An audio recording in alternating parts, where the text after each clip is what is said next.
महाराष्ट्रात पुन्हा राजकीय भूकंप। अशोक चव्हाण 11 आमदारांसोबत भाजपच्या वाटेवर। राज्याच्या राजकारणात मोठ्या घडामोडी घडत आहेत। काँग्रेस नेते माजी मुख्यमंत्री अशोक चव्हाण यांनी काँग्रेस पक्षाचा राजीनामा दिल्याची चर्चा वर्तुळात सुरू आहे। त्यांच्या कार्यकर्त्यांनी सोशल मीडियावर स्टेटस ठेवल्यामुळे त्यांच्या राजीनाम्याची चर्चा सुरू आहे, तर त्यांचा फोनही नॉट रिचेबल येत आहे। अशोक चव्हाण यांनी विधानसभा अध्यक्ष राहुल नार्वेकर यांची भेट घेतली।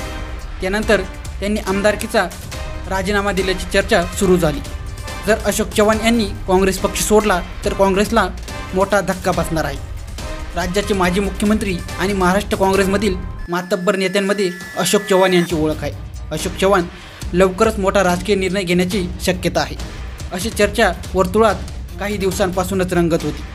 अशोक चव्हाण यांनी आपल्या आमदारकीचा राजीनामा विधानसभा अध्यक्षांकडे सोपवला आहे।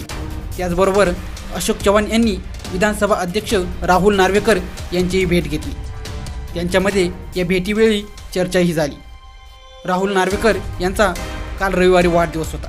त्यांना वाढदिवसाच्या शुभेच्छा देण्यासाठी मी नार्वेकरांना भेटलो, असे अशोक चव्हाणांकडून सांगण्यात आले होते। मात्र आगामी राज्यसभा आणि निवडणुकीच्या पार्श्वभूमीवर अशोक चव्हाण भाजपमध्ये प्रवेश करू शकतात, अशी शक्यता आहे। अशोक चव्हाण यांच्या अनेक कार्यकर्ते आणि पदाधिकाऱ्यांनी भावी खासदार असा उल्लेख करत अशोक चव्हाणांचे स्टेटस ठेवले आहे।